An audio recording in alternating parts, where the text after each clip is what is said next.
اللہ تعالیٰ یاد آ گئے. اور یہ جو ولیوں کو ماننے والا عقیدہ ہے یہ قرآن میں ہے. مثلا دیکھیں سورہ مائدہ میں ہے انما ولیکم اللہ ورسولہ والذین آمنوا. فرمایا بے شک اللہ تمہارا ولی ہے اور ساتھ ہی فرمایا ورسولہ اور اس کا رسول بھی تمہارا ولی ہے. یہ شرک نہیں ہو گیا کہ اللہ بھی ولی ہے اور رسول بھی ولی. پھر آگے فرمایا والذین آمنوا جو کامل ایمان والے ہیں جو اولیاء ہیں فرمایا وہ بھی تمہارے ولی. اب ولی تین ہو گئے, ایک اللہ ولی, ایک اللہ کا رسول ولی, اور تیسرے جو کامل ایمان والے اولیاء ہیں وہ بھی ولی. تو جو کہتا ہے میں صرف اللہ کو ولی مانتا ہوں اور نہیں مانتا تو اللہ نے فرمایا وہ مومن نہیں ہو سکتا. وَمَن يَتَوَلَّ اللَّهَ وَرَسُولَهُ وَالَّذِينَ آمَنُوا جس نے اللہ کو ولی مانا ساتھ ہی اس کے رسول کو بھی ولی مانا اور ساتھ ہی جو کامل ایمان والے اولیاء ہیں ان کو ولی مانا.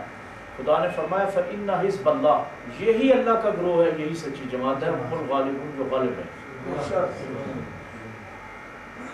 اور آپ نے دیکھا قرآن کریم میں سورہ کہف میں اللہ تعالیٰ نے کتے کا ذکر کیا ہے. اور وہ جو کتا ہے اب دیکھیں دنیا میں جتنے کتے ہیں اللہ نے بنائے وہ بھی اللہ نے بنایا. کوئی خدا کا کتا جنت میں نہیں جائے گا. اس لیے مسئلہ ہے کہ کتا پلید ہوتا ہے, اس کو جتنا مرضی دھوو کلمے پڑھ کے لیکن یہ پاک نہیں ہو سکتا, نجس ہے, یہ پلید ہے. لیکن وہ جو کتا ہے اصحاب کہف والا کتا وَقَلْبُهُمْ بَاسِطٌ ذِرَاعَیْهِ بِالْوَسِیعِ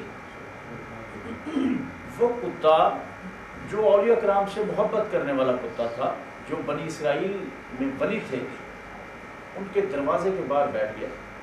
اب انہوں نے بھگانا چاہا, ایک گھوڑا مارا اس کو, لیکن اس نے اللہ تعالیٰ کی بارگاہ میں عرض کیا اس کتے نے, یہ تفسیر کرتے بھی میں ہے تو عرض کرتے ہیں کہ یا اللہ مجھے زبان عطا فرما, میں ان سے بات کروں, تیرے پیارے ولیوں سے بات کروں. اللہ نے اس کتے کو زبان دی. اس نے گفتگو کی کہ انی احب الاولیاء والصالحین کہ میں جناب بھونکنے والا کتا نہیں ہوں, میں آپ سے اولیاء سے محبت کرنے والا کتا ہوں, میں اللہ تعالیٰ کے صالحین سے محبت کرنے والا کتا ہوں. اب وہ کتا بیٹھا رہا اور کتنا بیٹھا, خدا نے قرآن میں کہا کہ دیکھو کتا کیسے جم کے بیٹھا ہے. وہ 309 سال کتا بیٹھا. کتے سب اللہ نے بنائے لیکن وہ جو کتا صاحب کہف کا اللہ اس میں کہہ رہا ہے کہ وَقَلْبُهُمْ ان کا کتا, اپنا نہیں کہا, کس کا کہا, ان اولیاء کا کتا. فرمایا وہ جنت میں ان کے ساتھ جائے گا. حالانکہ پولیس چیز جنت میں نہیں جا سکتی, لیکن وہ جو کتا ہے وہ جنت میں چلا گیا. نہ اس نے نماز پڑھی, نہ روزہ رکھا, نہ کوئی ایسا عمل کیا, صرف ایک نسبت تھی اس کی. اس کا مطلب ہے اگر نسبت والا کتا پیچھے نہیں رہ سکتا. ہم لوگ دیکھیں نا یہ پاک پتن شریف حضرت بابا فرید گل شکر ہے, وہاں بہشتی دروازہ ہے, وہ کھلتا ہے. تو مجھے اتفاق ہوا گزرنے کا بھی, مجھے کھولنے کا بھی اتفاق ہوا, چابی میرے پاس تھی. تو میں وہاں کے کیمپی صاحب تھے, وہ میرے پاس آئے. میں نے کہا کہ تم بڑے خوش نصیب ہو کہ بابا فرید کے علاقے سے ہو اور وہاں بہشتی دروازہ ہے.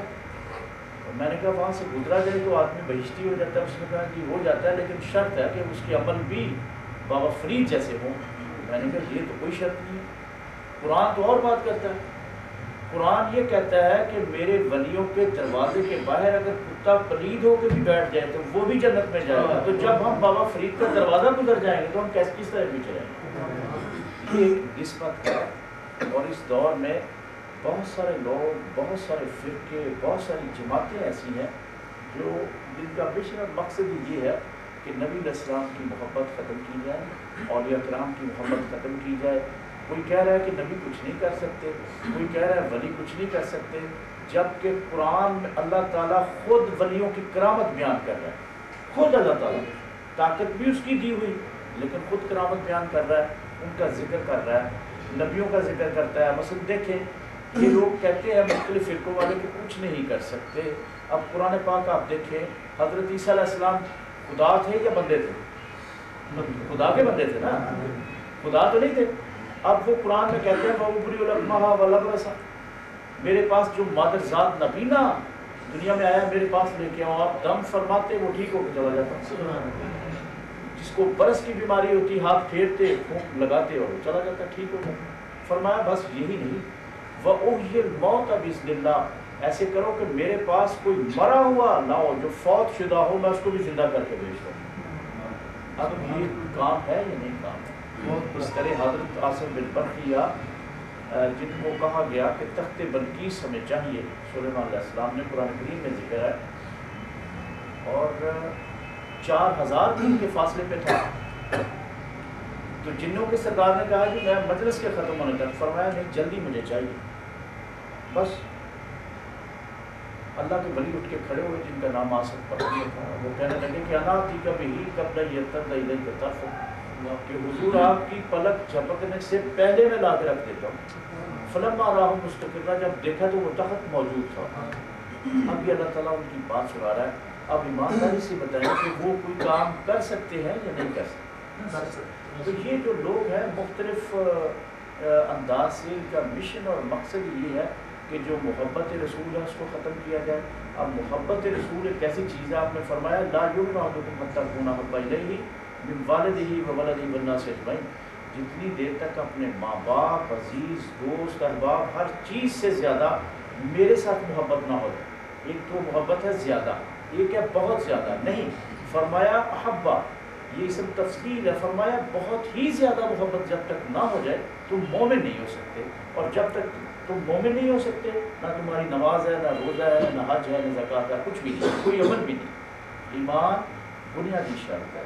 اور دیکھیں بعض لوگوں کو پتہ نہیں، یہ غلط فہمی ہے، وہ سمجھتے ہیں شاید نجات نماز میں ہے، بعض سمجھتے ہیں کہ شاید روزے میں نجات ہے، بعض سمجھتے ہیں کہ شاید حج کرنے میں نجات ہے، لیکن یاد رکھیں یہ عین نجات نہیں ہے۔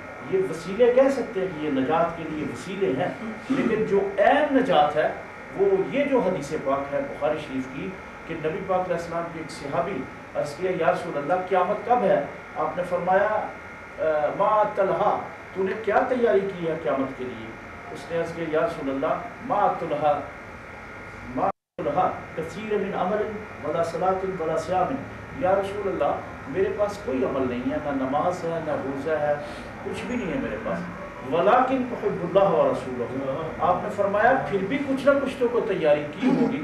تو اس نے عرض کیا کہ یا رسول اللہ بس جو میرا سینہ ہے، اس سینے میں ایک دل ہے، اور اس دل میں یا رسول اللہ آپ کی محبت ہے، اللہ کی محبت ہے۔ آپ نے فرمایا بس پھر سب کچھ ہے، اور آپ نے اعلان فرمایا انت مع من احببت، یاد رکھو جس کے ساتھ تمہاری محبت ہوگی تم اس کے ساتھ ہوگی۔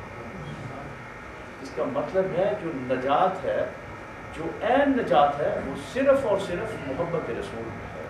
اس لیے اس دور میں جتنی بھی محبت کی جائے اتنی کم ہے، کیونکہ حضور پاک موہن جن سے اللہ محبت کرتا ہے، ہاں جی، کائنات کی ہر چیز محبت کرتی ہے، جانور محبت کرتے تھے۔ میں آپ کو بتاؤں ایک اونٹ کو اس کے مالک ذبح کرنے لگے تو وہ اونٹ رسی اپنی کاٹ کے نا دانت سے یا پاؤں مارا تو وہ دوڑ کے نبی پاک علیہ السلام کی بارگاہ میں آیا، اس نے بات کرنی شروع کی، یا رسول اللہ میرا مالک جو ہے میں نے کتنے سال سالوں کی خدمت کی ہے، مجھ پہ بڑا وزن انہوں نے وہ لاتے تھے، میں ان کی بڑی خدمت کی ہے، اب میں بوڑھا ہو گیا ہوں تو مجھے آج وہ ذبح کرنے لگے، تو میں تو پریشان ہو گیا، تو میں نے کہا کہ ایک آپ ہی میرا سہارا ہے تو مجھے آپ ہی اس ذبح کرنے سے بچا سکتے ہیں، میں نے ان کی خدمت بڑی کی، اب میں بوڑھا ہوں، میں گھاس بھی نہیں کھا سکتا زیادہ، پتہ نہیں کس طرح گزارا کرتا ہوں، لیکن مجھے وہ ذبح کرنے لگے تو یا رسول اللہ میں آپ کو سمجھ کے آؤں۔ آپ نے فرمایا اچھا تم بیٹھ جاؤ، اس اونٹ کو آپ نے اشارہ فرمایا، وہ بیٹھ گیا، تو اس کے مالک بھی پیچھے آ گئے، آپ نے فرمایا بھی تم اسے ذبح کرنا چاہتے ہو؟ میں نے عرض کیا یا رسول اللہ ہمارا آج دعوت کا پروگرام تھا تو اس کو ذبح کرنا تھا ہمیں۔ آپ نے فرمایا اس کو ذبح نہیں کرنا ہے آپ نے، حالانکہ وہ حلال تھا، آپ نے فرمایا اس کو ذبح نہیں کرنا تم نے،